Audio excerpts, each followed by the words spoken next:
This is Kara Hunt, and welcome to the Cheer Up Podcast with my lovely co host, the beautiful Sherry Swalwell. Hi, Sherry. How are you this morning? Hi, Kara. I'm doing great. How are you? I am doing really great this morning, actually, and it's just another great morning, and I'm so glad we're able to continue. Is this the third episode in our love and relationship series? And it's about parenting. And in case you guys missed the first two, the first one was our first love, which is and then the second one was about marriage. And then this one is going to be about parenting. So if you guys missed the previous two, please feel free to go back and get those. And if you have any questions about this episode or any of the previous episodes, feel free to contact me or Sherry at cheeruppodcast@gmail.com. Again, that's cheeruppodcast@gmail.com. Also, feel free to download all of our episodes. You can get the episodes via our website, which Sherry will give you at the end of this podcast, or we are also on Spotify and iHeartRadio. So please feel free to go there and listen, and please subscribe when you go there. Please subscribe, because if you subscribe, then you get a notification every time a new podcast is uploaded. And so, yes, if you go there, please subscribe. So today, since we're talking about parenting, there's probably not a better scripture that refers to parenting than Ephesians 6:1-4. And I would just like to read it briefly here. And it says, "Children, obey your parents in the Lord, for this is right. Honor your father and mother, which is the first commandment with promise, that it may be well with you, and you may live long on the earth. And you, fathers, provoke not your children to wrath, but bring them up in the nurture and admonition of the Lord." So, Sherry, how do you feel about this scripture, and why do you think obedience is so important when it comes to parenting? I absolutely love this passage. And it goes back to what we were talking about last week with marriage, where in Ephesians 5, so the chapter previous to this one in the same book of the Bible, it talked about submitting, honoring, and respecting. And people always say, oh, I'm not going to submit to my husband. We talked about that last week. But the husband has so much more responsibility than the woman does to submit. He has to love and cherish her as Christ does the church. So it's the same type of concept here in Ephesians 6, where it talks about, yes, children are called to and expected to obey their parents because that is right, to honor your parents. And God gives them a promise. If you choose to honor and respect your parents, then you will you may enjoy long life on the earth. Like, who doesn't want that? That's huge. All you have to do is honor and respect your parents, and you'll enjoy a long life on the earth. But it doesn't stop there. We, as the parents, have the responsibility. And while the Bible says you fathers, I think that mothers are included in that. Do not provoke your children to wrath, but bring them up in the training and admonition of the Lord. So we have more responsibility than our children do. Yes, they have to honor and respect us, learn how to obey, but we have to bring them up in a correct way so that we're not exacerbating them. There's a specific version of the Bible, which I can't remember what it is. I think it might be New International Version, which actually I have right here. I'll check it. But it says, do not exacerbate your children. That to me is pretty right there. Don't exacerbate your children. How many times have I exacerbated my children? More often than I like to admit, unfortunately. Yes, it's the New International Version. Fathers, do not exacerbate your children. Instead, bring them up in the training and instruction of the Lord. And all of that goes back to our first episode in February, so our second episode total, but the one of God as our first love. We are here on earth to have a relationship with God. And the way that we can have the best relationship with him is through obedience. We have to learn how to obey God. And one of the most loving ways that he came about showing us how to do that is by putting us in a family situation, a family unit. We are not born already fully adults. We're born children who are dependent And he nurtures that relationship that way. So when we train our children to obey us, ultimately, we're training our children and teaching our children to obey God. And isn't that the main focus of a Christ believer or a Christ follower's life, is to learn how to obey and live under the authority of our Father? It just kind of all goes full circle. And so we take that very seriously in our home. But on the flip side, seriously doesn't necessarily have to mean boring. It can mean fun. And it doesn't necessarily have to mean very all rules and no love. Exactly. Yeah. That doesn't work, does it? No, it doesn't. And it goes back to something you and I had talked about a couple of weeks ago. And I had mentioned the phrase, I was like, oh, a pastor I used to use the phrase, rules without relationship equals rebellion. And, you're like, oh, wait, my pastor used to say that too. Maybe they got it at the same pastor school, or maybe they teach that in pastor school. But that little phrase means so much. It's easy and it's cute to remember, but it's so packed with a lot of wisdom and knowledge. It's great to have rules, and heaven knows we need them. Kids need boundaries. They need rules. And just like people, God gives us rules and boundaries that we have to follow, as believers. And so, and it just, and as husband and wife. So it just makes sense that it just filters down to our children as well.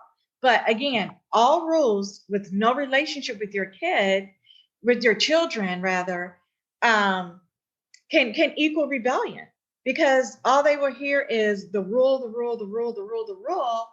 but there's like nothing else to help accompany that. And I think that's just as important as the rules and relationship. And it talks about that as well in Ephesians 6:4, where it mentions fathers do not provoke. The King James Version, I think, uses the word provoke your children. And it's, you don't want to do something that is just going to always like put them on edge and be in a defensive mode all the time. And so it's very key to have those relationships with your kids. And Sherry, how do you what does a relationship with your kids look like? I know they're all different ages and so at different parts of life, but how does that look like in the Swalwell household? Well, I have to say I'm convicted by what you said, because they're looking back. It's so much easier. What's that phrase? Hindsight is foresight or whatever, or hindsight is 2020. Yes. I look back and I think there was one particular season in one of our child's lives, and we saw rebellion. And I really think that there, because I think I was exacerbating this child, because it was rule. Much as I wanted that relationship, for whatever reason, it wasn't working. And it does take two to have a relationship, for sure. But as the parent, we are the ones that are responsible for initiating that. So having said that, and having talked about my downfall there, I have been very intentional. Well, I was very intentional when our kids were little. I ran a daycare in our home. And so we had it was a party atmosphere. It was a fun, festive, cheerful atmosphere. Basically, when you're 2 years old and you have 6 friends that come and play every day, why wouldn't it be a party? But but as they got older and they went into school, and I added more jobs and we added more responsibility, and then we added more children. I've talked in some of my parenting books about how I took on that assembly line mentality of we need to do this, we need to do this, we need to do this. And I lost focus of that fun, not intentionally, but it just happened. Well, my husband and I took a parenting class at church, and this was not our idea, but my husband grabbed onto it. And the idea was, we have 3 children, and they had 3 children, the people who gave us the idea. And the husband, the father, takes one child out every week for breakfast on a Saturday. And then they would run errands. But the errands they would run would be pretty much fun. Like, they would go to the library. they would go pick up a few things here and there. It wasn't like your weekly grocery shopping where you're stuck for 3 hours in a grocery store. It was quick in, quick out, those type. And I didn't realize this, but every week, the kids, he would buy them candy. And so whether it was at Menards or the local grocery store or whatever, they would get candy. So so they got breakfast and candy. And then, of course, if dad would pick stuff up at the grocery store, he would bring home, extra treats and sweets also. So they loved running errands with him and having fun with him. I loved not having to go to 5 different stores of, the 2 things I forgot when I was out doing the other errands. And so they absolutely positively love that and look forward to that. Then the pandemic hit. And so we kind of had to stop that. And we haven't really started it back up again because restaurants around here just aren't open like they had been. But because I was home with the other 2, and we weren't really having fun here, although I have loosened my grip a little bit, and we don't start doing chores and so forth until they get home too. But I decided when our oldest graduated from high school, there was a year in there, but when he was earning his associate's degree before he went off to the university, because they have a program at their school where they can get it for free. So why not take advantage of that? I decided that I wanted to build those memories also. I didn't want it to just be their dad who got to have fun. And so once a month, I would let this child choose where he wanted to go. If he wanted breakfast or if he wanted lunch, whatever he wanted, I didn't care. And that was our time. And I loved that. And now to this day, when he comes home from college, I try to make a point that we at least have one shared meal, just the 2 of us, so that he can talk to me, I can talk to him.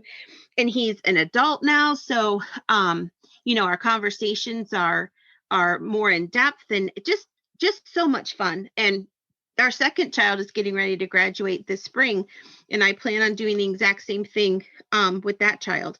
And then I will do it with our third child as well, because kids need that from both the mother and the father.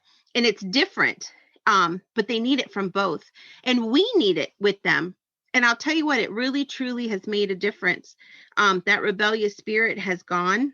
And like I said, I take the majority of the responsibility, because the father is to not exacerbate the child. And I think that there was a period in there where, while I was trying to do it the right way, I think I was missing the boat.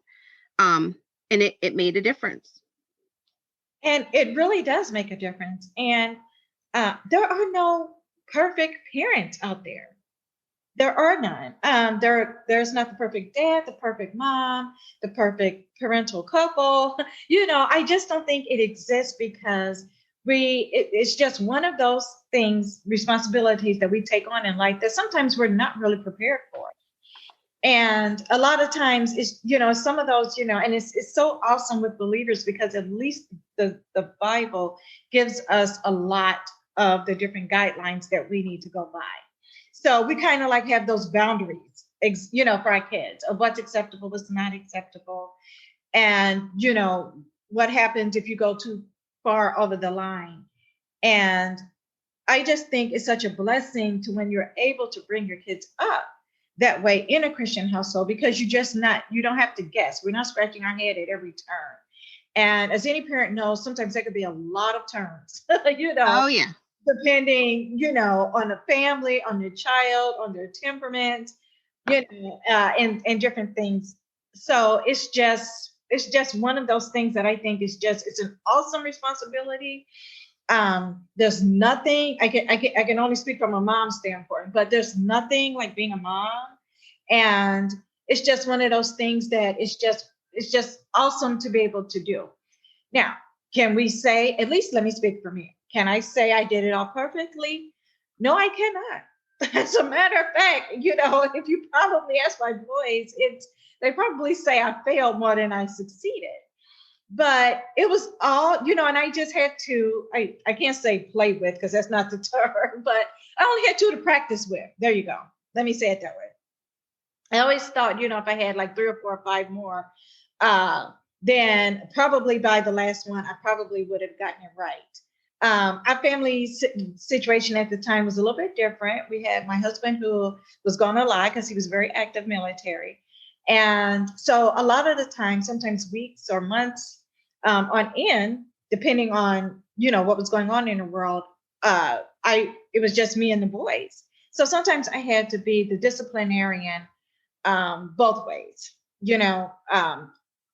not necessarily mother and father, but very disciplinary. And I have carte blanche for my husband to be able to handle situations the way that I saw fit. Because if something popped up and I'm like, I'm going to talk to your dad about this, it wasn't like I could just pick up the phone and call him sometimes. So a lot of times that was something that I had to have the authority to be able to do on my own. The second thing is, for the majority of their schooling, I homeschooled. So that was a little bit different because I got to be with my kids sometimes 24/7. And that has its own challenges, not just academically, but also you could be together with someone for so much that you just start to annoy each other. And I think kids tend to think that they can get away a little bit with more when they're at home with mom than they are, at the school, at a school situation. But also, there was a difference of my boys are 6 years apart. They're both adult men now, but they were 6 years apart. So the way I would discipline the older one was not the same way I could obviously discipline the other one. And the things that I was dealing with the older one, the younger one obviously hadn't even, approached that stage in life yet. But the cool thing about it was that, so obviously there had to be rules, there had to be, and some of them were pretty strict, very strict rules of, what was acceptable, what was not acceptable. Please remember also when you guys go out that you represent us, that's a heavy weight sometimes to put on a kid. But I always wanted them to remember that not only did they represent us, but they represented God as well as Christians. And so I kind of always wanted them to keep that, like in the, not necessarily in the back of their mind, but to keep that as, an important step, as far as their behavior and things like that went. The benefits of homeschooling, though, was that I actually got to know my kids. I didn't homeschool them all the time, but so they both were in private school or regular school previously. And especially with one of them, it was, I would always get behavior reports because there was always something, going on and whatnot. And I'm like, that's kind of, like, what's going on? Well, when you homeschool them, you quickly understand what the teachers are talking about. They're like, oh, they're having an issue sitting still. They have an issue doing this and that. And when you're trying to teach them at home, you easily see that the teachers were not exaggerating, that, your child does have, particular things that can make it difficult for learning. Those type of things obviously had to be dealt with. But the blessing behind it was that I actually got to know my kids, get to know their temperaments, get to know their personalities, what made them tick in certain areas and academically and wonderfully. But the time that we had was not just all strict academic learning. We so had time to have fun with each other. Sometimes we would do, some of the projects would be simple, some would be silly. We were very active in our local homeschooling group. So while they were at that school age, it was just very, it was lots of rules, obviously, because work had to get done, work had to get accomplished. But we also had that lightheartedness that we could just laugh and goof off, or just watch a movie or something in the middle of the day if we wanted to. All of that was very important, I think, in building those relationships. And also, I was always there for them to be able to have someone to talk to if something arose or came up or something. I remember with my oldest, when the 9/11 happened, we actually we witnessed it on television together. And there was a lot of concerns and, questions and just different things about what was going on. And we obviously didn't find out everything that was happening until much later. But we were there. I was able to be there with them.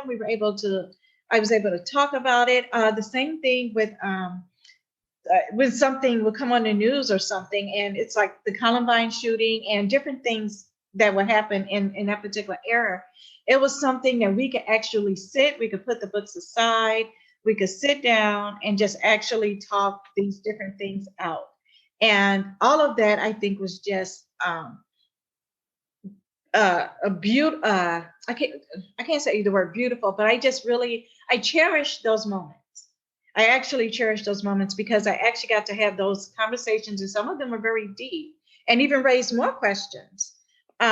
Like, why was someone going to school? Why would they do this? And what exactly, and what should we do if we're bullied and different things like that. So all of that just was really an opportunity. And I just treasured all of those different moments. And that's just something that we were able to do in our household. See, we have similar, once again, we're very similar. You have the advantage that you can relate to single parents a little bit better than I can because your husband was gone for Yes. long periods of time. And you also have you can relate to homeschooling parents. I work from home, so I am able to be with my kids 24/7 when they're around. And with the whole pandemic and virtual learning occurring, I've been able to be there with them too. And like you said, there's such a blessing that comes with that. But the blessing that comes is you and I had the advantage as mothers and as parents that we already had that schedule and that system established well before the Yes. pandemic hit. So all we had to do was adjust the kids. Well, in your case, that your kids were homeschooled. In my case, my kids were in public school. So I just had to adjust, or they had to adjust. We had to adjust to virtual learning and setting up a schedule for them.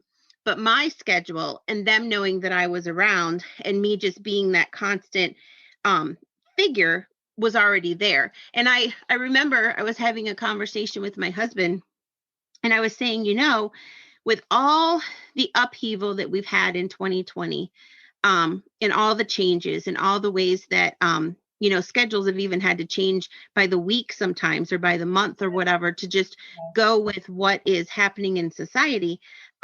Our kids have still had that constant, and my heart goes out to the parents and the kids who don't have that constant, who, on top of having to learn virtual schooling and learning all these new programs and so forth, that the teachers have done a wonderful job.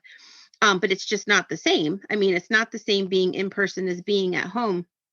And those parents who want to be at home helping their kids, but yet they have an essential job, or their job is away from the home, my heart just goes out to them. I want to encourage those parents that you are doing a great job, that the support that you're giving your kids, that relationship that you've built with your kids over the years, this is when it comes out. Just like we talked about last week when we talked about marriage, and how sometimes there are times that come up in life where we were both talking about how our husbands had to be on call. And I said there was a period of time when I was on call. And with the jobs that I have now, sometimes I have to work at night. Sometimes I have to work late at night.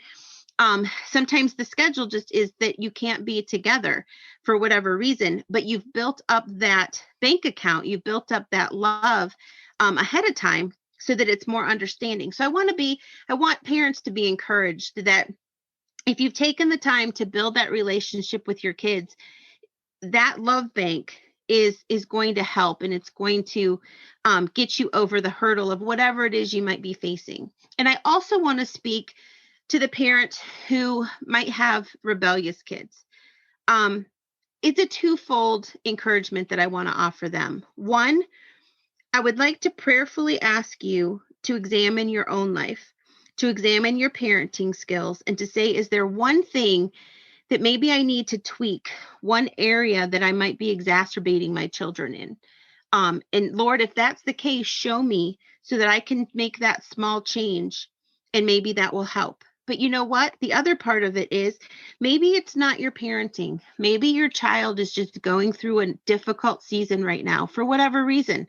It could be growing pains. It could be developmental things as far as educational, developmental, social, emotional, who knows? It could be something within them that they need help with. It could be that they have chosen a group of friends that are contrary to their beliefs. And so they're struggling with what is right, what is wrong. There's all different ways that our children can struggle and that our children can have difficult seasons. So I just want to encourage parents during those seasons. The best thing that you can do for your child is to pray.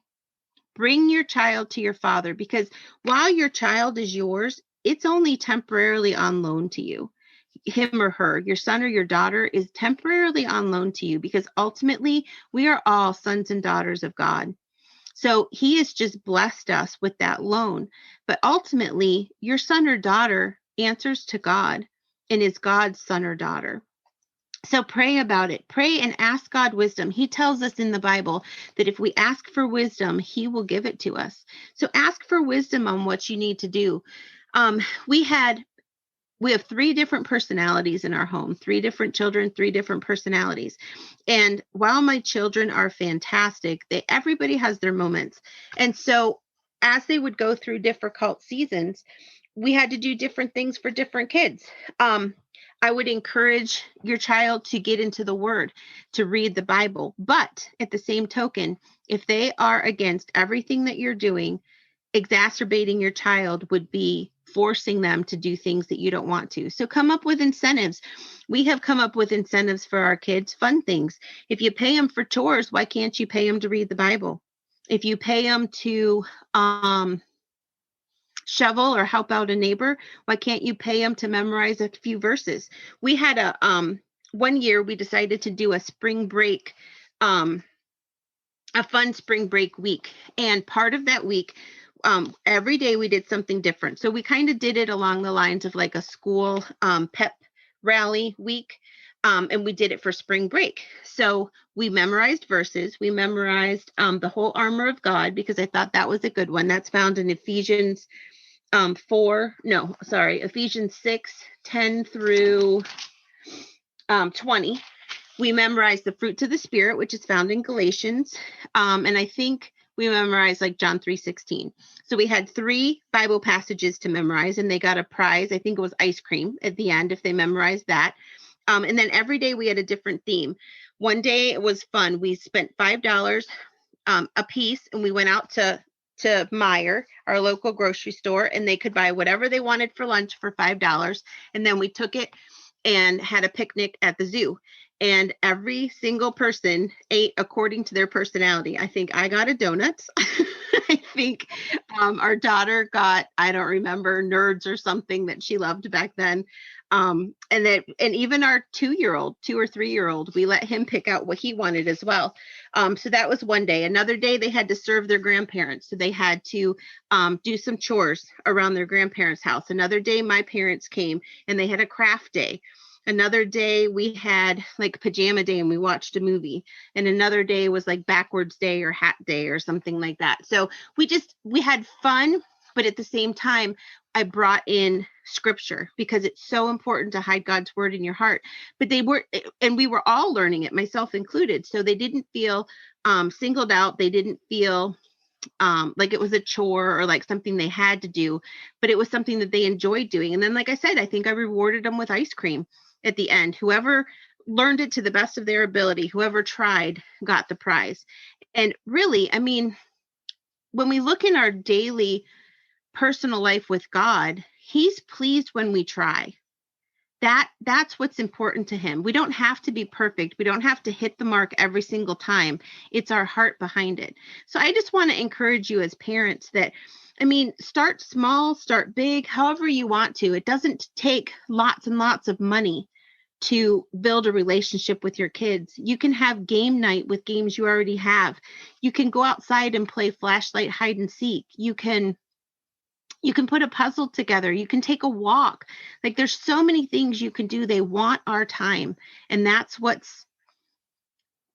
guess that's just how I want to encourage. And don't give up on your kids. If they're rebelling, if they're going through a difficult stage, pray first and foremost. And another thing, Kara, that has really worked in our family is be open to mentors for your kids. Ask God to put a spiritual mentor in their life and watch how they will help your child bloom, because they may say the exact same thing you say, but coming from somebody else, your child will listen. Coming from you, they'll shut you out.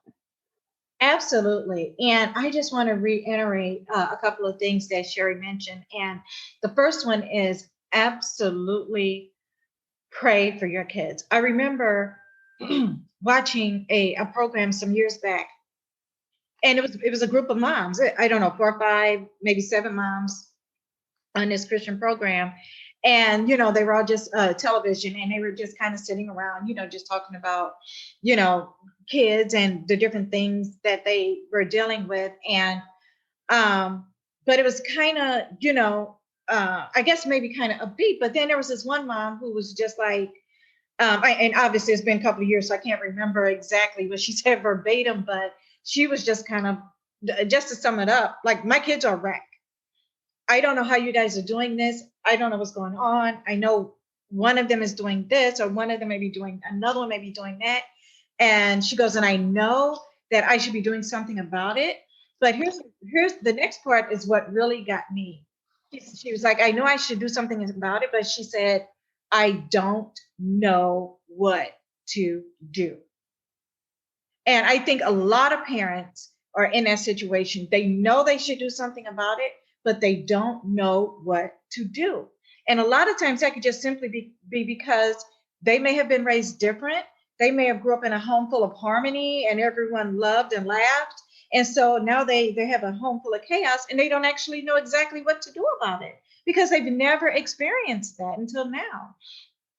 And depending on your child, you may have one child who, every time you tell them to do something, they rebel against that. And then they may, give you a lot of sass or a lot of smart mouth.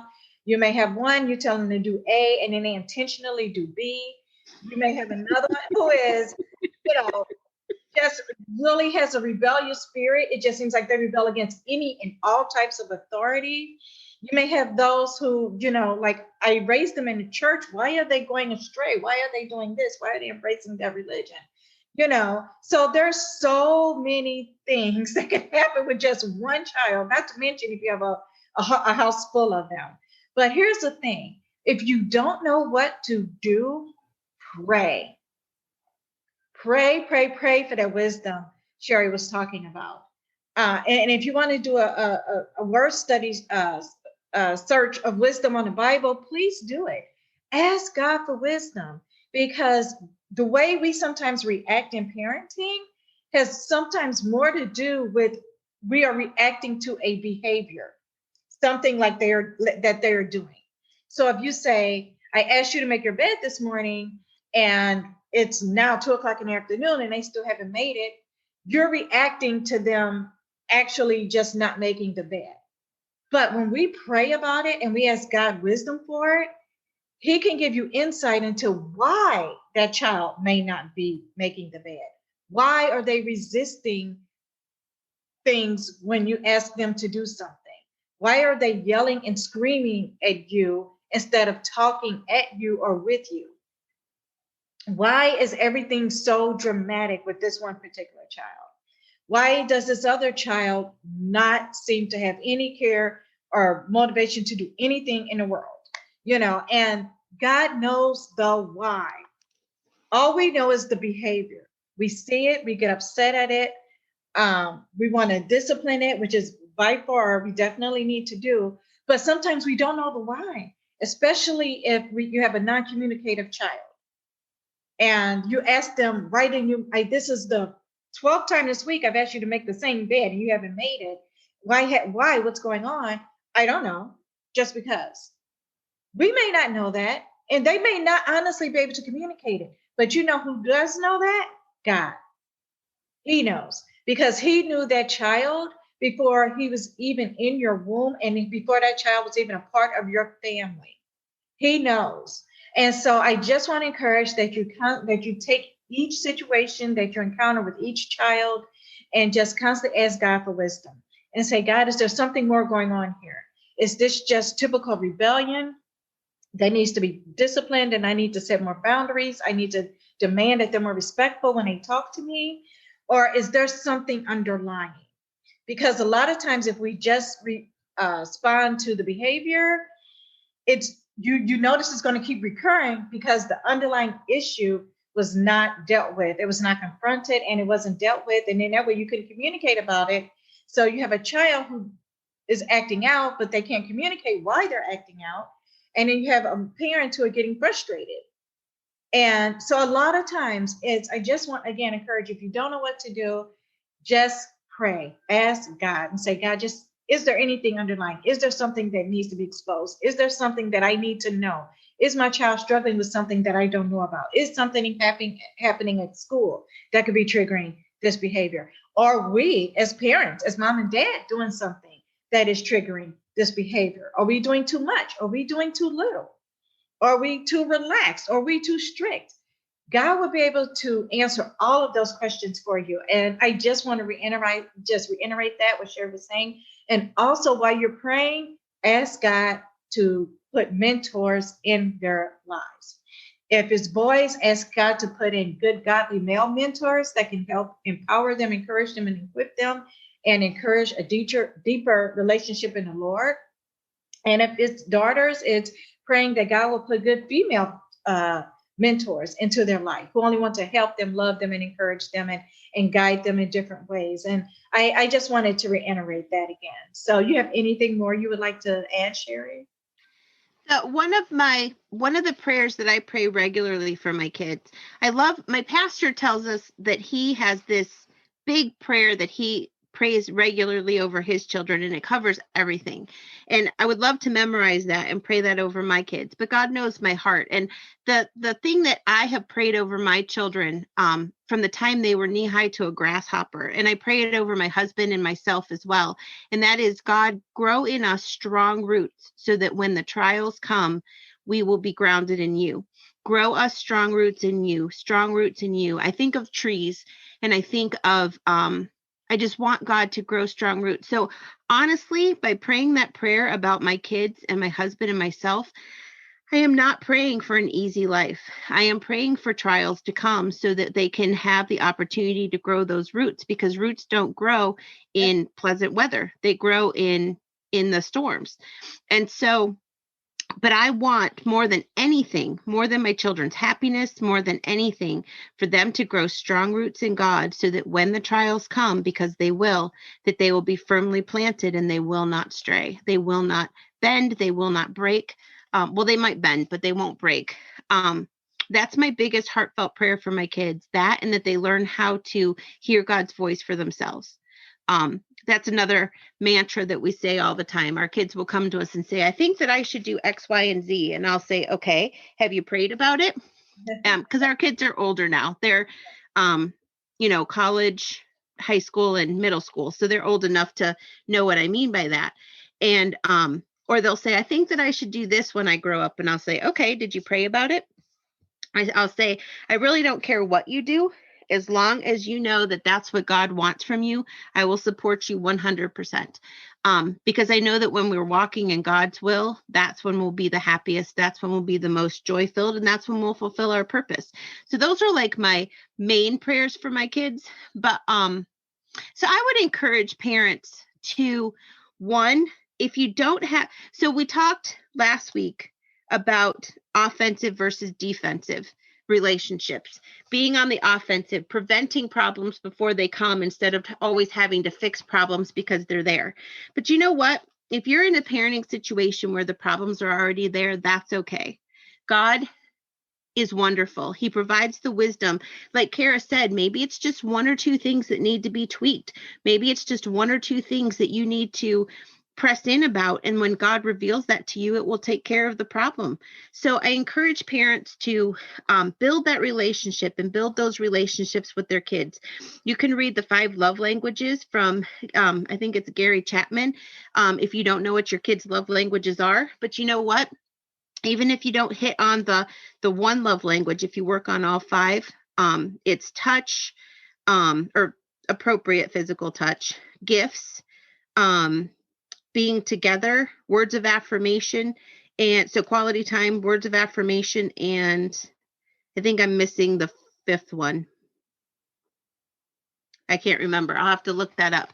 But just spend that time, build those relationships with your kids, figure out what it is that they like to do and join them in it. But make sure it's something that you enjoy too, because otherwise you'll be miserable, then that will make them miserable. So there has to be common ground. If your kid likes Legos, video games, and movies, and you can't stand video games, then go with the Legos and the movies. If your kid loves to be outdoors and you hate the sun, then do it in the evening when the sun has gone down. I mean, yes, there's some sacrifice, quote unquote, but the benefits and the blessings that you get for it will just reap tenfold. So work on those relationships. If your child is struggling, pray. Ask for God to intervene. Ask for God to give you a mentor for their life. Ask for God to bring them godly friendships. Even one godly friendship makes a huge difference. But no matter what, there are no perfect parents. There are none. And if we just continue to go to God and say, God, let us be the best people that we can be today. I tell our kids all the time that the things that we ask them to do is nothing that we ourselves wouldn't do ourselves or don't do ourselves, that we train them up to be, to obey us biblically. The things that we ask them to do are biblical guidelines and biblical, they coincide with and agree with the Bible. And I tell them, I said, the reason why I give you the choices and the rules that I do is because I am going to stand before our Father one day, and I'm going to have to give an account for how I parented you. Maybe I was too strict, maybe I was too lenient, but I chose to do it in such a way that he would say, well done, my good and faithful servant. That's my job, my calling, my purpose and my goal. And I'm never going to ask you to do something that God does not approve of.